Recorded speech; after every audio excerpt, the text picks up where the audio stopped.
खुद से जीतने वालों को मेरा सलाम। मैं कोशिश तो करता हूँ कि मैं हर दिन मेहनत करूँ, हर दिन लगन से काम करूँ, मैं हर दिन कुछ नया भी सीखने की कोशिश करता हूँ, लेकिन जैसे जैसे दिन निकलता है वैसे अंदर से कुछ करने की इच्छा ही नहीं होती। एक ज़ेन मास्टर आश्रम में कुछ शिष्यों के साथ रहा करते। एक शिष्य बहुत बुद्धिमान था जो बाकी शिष्यों से हमेशा आगे रहता। एक दिन आश्रम में नया शिष्य शामिल हुआ और धीरे धीरे ध्यान, तीरंदाजी और कैलीग्राफी सीखने लगा। ऐसे ही कुछ महीने निकल गए। एक शाम ज़ेन मास्टर ने सभी शिष्यों से कहा कि 3 दिन बाद आप सबकी कैलीग्राफी और तीरंदाजी की परीक्षा होगी। जो सबसे अच्छा प्रदर्शन करेगा वो बाकी सबका नायक या मॉनिटर बनेगा। सभी शिष्य तैयारी में जुट गए। 3 दिन बाद जब परीक्षा हुई तो नया शिष्य प्रथम आया। उसकी कैलीग्राफी सदी हुई थी और तीरंदाजी में काफी अच्छे निशाने लगे थे। सब लोगों ने उसके काम की प्रशंसा की, लेकिन नए शिष्य की जीत देखकर पुराने बुद्धिमान शिष्य के मन में शिकायत पैदा होने लगी। उसे लगने लगा कि गुरु नए शिष्य पर ज्यादा ध्यान देते हैं, इसलिए नया शिष्य हम सबसे आगे निकल गया। और सच भी था, ज़ेन मास्टर नए शिष्य को दूसरों की अपेक्षा ज्यादा समय देते। एक दिन जब ज़ेन मास्टर अकेले थे तब पुराने शिष्य ने उनसे कहा, मैं आपके साथ कई सालों से हूँ, लेकिन उस नए लड़के को आपने हम सबसे ज्यादा सिखा दिया। गुरु कुछ देर मौन रहे, फिर बोले, तुम पहले एक कहानी सुनो, फिर अपने विवेक से बताना कि गलती कहाँ हो रही है। गर्मियों के दिनों में एक यात्री दूर शहर जा रहा था। काफी देर चलने के बाद उसे थकान हुई और तेज गर्मी के कारण गला सूखने लगा। कुछ देर आगे चला तो उसे कुआं मिला। कुआं देखकर लड़का बड़ा खुश हुआ, लेकिन अभी एक समस्या थी। कुएं से पानी निकालने के लिए वहां न कोई बाल्टी थी और न ही कोई रस्सी। लड़के ने थोड़ी देर ढूंढा, फिर इंतजार करता रहा कि आसपास कोई रहने वाले लोग आएंगे, पानी भरने के लिए उनके पास बाल्टी और रस्सी भी होगी तो मुझे पानी मिल जाएगा। लेकिन दोपहर का समय था, कोई नहीं आया। काफी समय तक इंतजार करने के बाद वो लड़का निराश होकर आगे निकल गया। थोड़ी देर बाद उसे दूसरा कुआं मिला। यहाँ पर भी कोई बाल्टी और रस्सी नहीं थी। लड़के ने आसपास ढूंढा, उसे क्लास तक नहीं मिला, लेकिन लड़के को बहुत जोर से प्यास लग रही थी। लड़के ने इधर उधर ढूंढा तो 2 झाड़ियों में उसे टूटा हुआ मटका मिल गया। लड़का उस मटके को ले आया, फिर पास से लंबी घास काटकर रस्सी बनाई, फिर कुएं से पानी निकाला और पीकर तृप्त हुआ। गुरु ने पूछा, अब बताओ। लड़का वही था, दोनों जगह बाल्टी और रस्सी नहीं थी। फिर लड़के ने दूसरे कुएं से पानी क्यों पिया? शिष्य ने कहा, क्योंकि उसे ज्यादा प्यास लग रही थी, उसे पानी की तीव्र इच्छा थी। अगर वो पानी नहीं पीता तो उसकी जान भी जा सकती थी। ज़ेन मास्टर ने कहा, बिल्कुल वैसे ही नए शिष्य और बाकी सब में इच्छा की तीव्रता का अंतर है। सबसे पहला लेसन अंतर्मन की इच्छा है। ज़ेन मास्टर ने कहा, जो इच्छाएं तुम्हारे अंतर्मन में बैठी हैं वही समय आने पर बाहर प्रकट होती हैं, वैसे ही रिजल्ट तुम्हें मिलते हैं। शिष्य ने मास्टर से कहा, लेकिन यहाँ आश्रम में मेहनत तो हर कोई करता है। मास्टर ने कहा, लेकिन हर किसी के अंदर इच्छा अलग है। कोई दुख से बचने के लिए पढ़ता है, कोई दूसरों को इंप्रेस करने के लिए और कोई सच में बेहतर बनने के लिए सीखना चाहता है। जैसे उनके मन में अंदर इच्छाएं बैठी हुई हैं, उसी प्रकार उन्हें रिजल्ट मिलते हैं। तुम्हारे अंतर्मन में क्या चलता है, तुम सच में अंदर से क्या चाहते हो, ये सब तुम अपने पिछले रिजल्ट्स में देख सकते हो। शिष्य ने कहा, मास्टर मेरा एक प्रश्न है, आपके अनुसार इंसान को वही मिलता है जो वो अंदर से चाहता है, लेकिन ऐसा भी होता है कि इंसान को कुछ नहीं मिलता, विपरीत इच्छा है। मास्टर ने कहा, विपरीत इच्छाओं के कारण कुछ इच्छाएं इंसान को एक दिशा में ले जाती हैं और कुछ इच्छाएं दूसरी दिशा में खींचती हैं। इसके चलते इंसान का मन विचलित होते रहता है और वो एक जगह ही बना रहता है। एक तरफ तुम तीरंदाज बनना चाहते हो और दूसरी तरफ तुम्हें लगता है कि मेहनत में कष्ट है और आराम में सुख है। तुम अंदर ही अंदर सुख चाहते हो और तीसरी तरफ एक जगह ध्यान लगाना तुम्हें कठिन लगता है। तो पहली इच्छा का प्रभाव बाकी 2 इच्छाएं खत्म करती रहती है, इसलिए तुम चाहते हुए भी ज्यादा नहीं सीख पाते।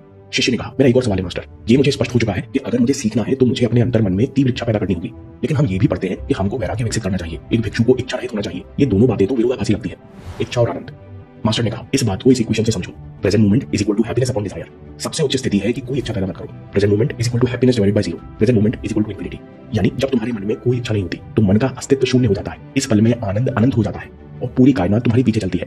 लेकिन हर किसी के लिए यह स्थिति संभव नहीं है। तो दूसरा तरीका है कि बाकी इच्छाओं को डिस्ट्रैक्शन मानकर त्यागते जाओ और केवल एक ही इच्छा पैदा करो। एक इच्छा बहुत तीव्र होती है, इस तीव्रता में इंसान बहुत ऊपर उठ जाता है। अगर तुम्हारे अंतर मन में कोई संशय और रुकावट नहीं है तो ये इच्छा पूरी होकर रहती है। फिर से इस इक्वेशन पर आते हैं, present moment is equal to happiness upon desire. जितनी इच्छाएं करोगे उतना डिजायर का डीप बढ़ता जाएगा, उतना प्रेजेंट मोमेंट में आनंद कम होगा और उतना ही तुम प्रेजेंट मोमेंट में रुक पाओगे, क्योंकि यहाँ रुकने का आकर्षण ही नहीं बचा।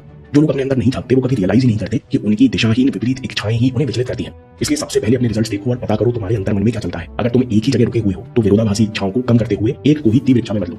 शिष्य ने पूछा, मास्टर हम इच्छा को तीव्र इच्छा में कैसे बदलेंगे? मैं चाहता हूँ सीखना, लेकिन दिन निकलते निकलते मेरा कुछ करने का मन नहीं होता। चौथा लेसन, तुमको लगता है कि तुम्हारे पास समय है। मास्टर ने कहा, ऐसा ही सवाल जब भिक्षु ने गौतम बुद्ध से पूछा कि मेरा ध्यान करने का मन नहीं करता, तब तथागत ने कहा, तुम्हारी सबसे बड़ी गलती यह है कि तुम्हें लगता है कि तुम्हारे पास समय है। असलियत यह है कि समय फ्री है लेकिन अमूल्य है। समय को इस्तेमाल तो कर सकते हो लेकिन इसको इकट्ठा नहीं कर सकते। समय निकल जाने पर अफसोस होता है। ज़ेन मास्टर ने कहा, सबसे पहले इस बात को समझो कि तुम्हारे पास समय सीमित है। इसी समय में तुमको अपने अंतर मन में झांकने की जरूरत है और इसे एक लक्ष्य पर लगाने की जरूरत है।